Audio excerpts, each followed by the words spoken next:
This morning, we're launching a new series called Today's Real Heroes. Our national correspondent, Natalie Morales, is here with an unforgettable pair. Natalie? And it's a story you have to see to believe. Our real heroes today are Dick and Rick Hoyt, better known as Team Hoyt. And if you haven't heard of them yet, be prepared. They are almost legends in their own right, and you'll see right now why they are heroes to so many.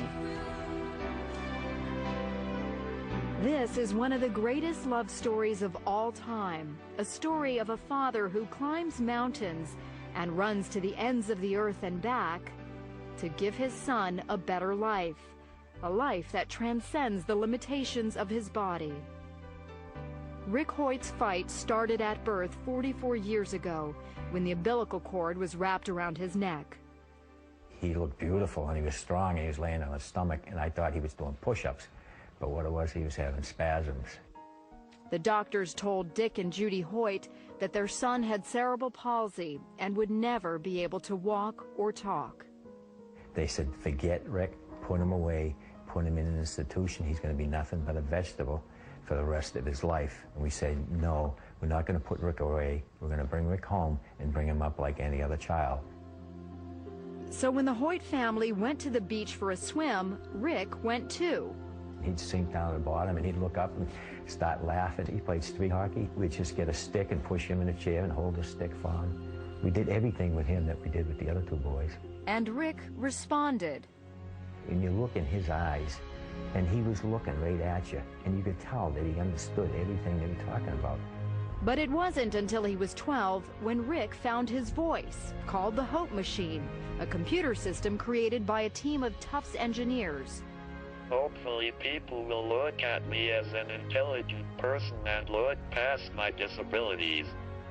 He could tell us exactly what he wanted, how he felt, you know, where he wanted to go. And it got him to go to school, and he got to be able to talk to a lot of other people.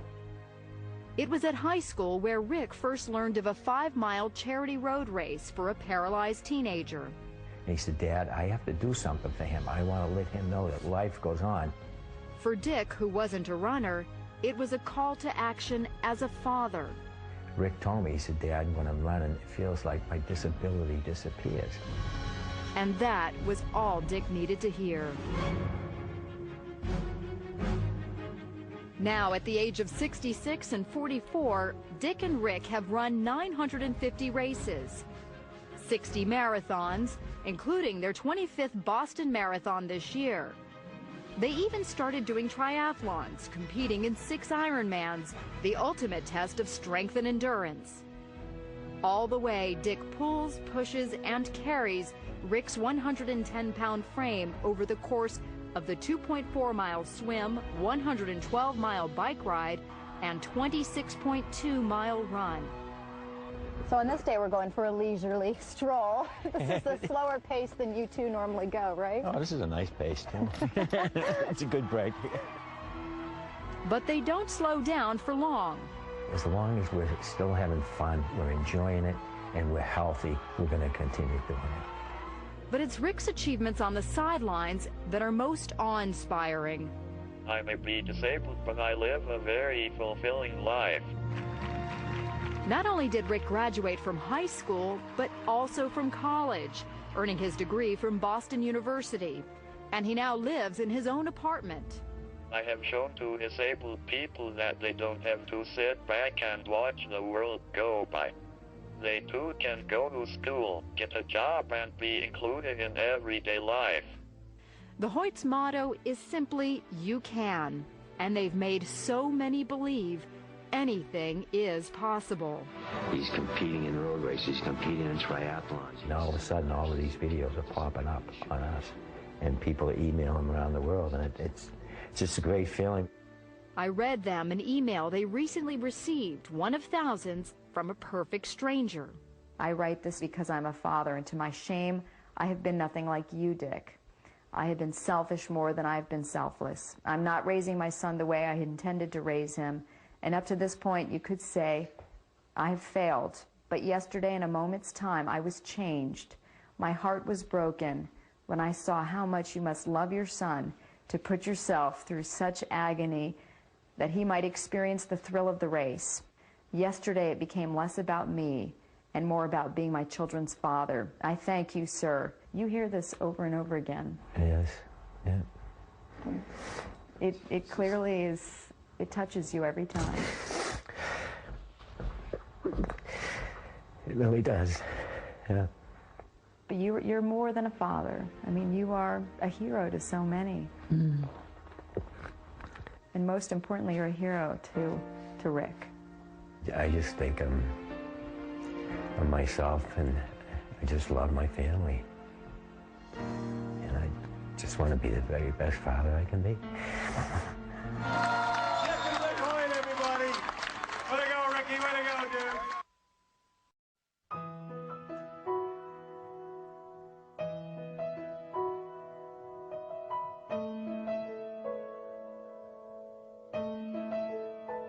I can only imagine what it will be like when I walk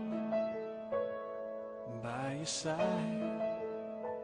I can only imagine what my eyes will see when your face is before me. I can only imagine. I can only imagine.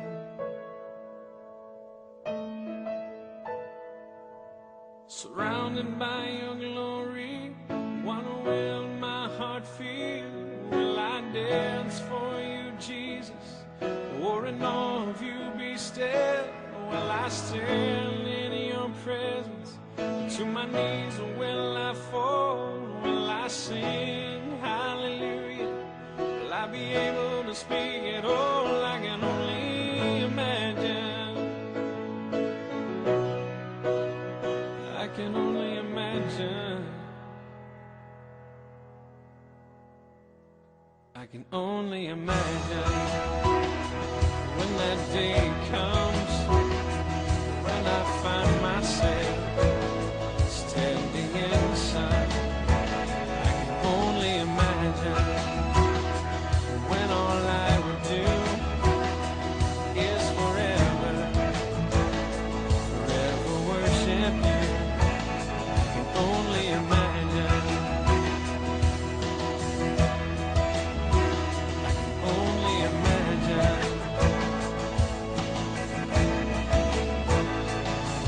Surrounded by your glory, what will my heart feel? Will I dance for you, Jesus? Or in awe of you be still? Will I stand in your presence? To my knees will I fall? Will I sing hallelujah?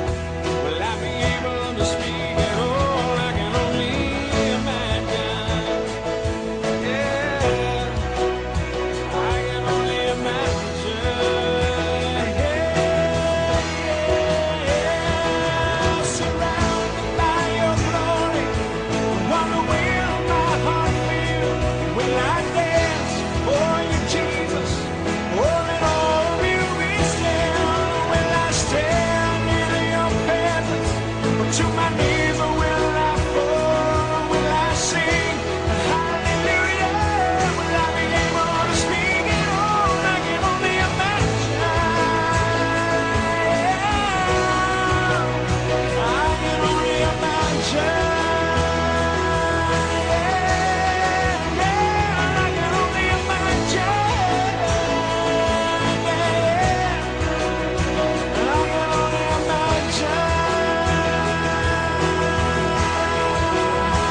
I can only imagine. I can only imagine. I can only imagine when all I would do is forever, forever worship you.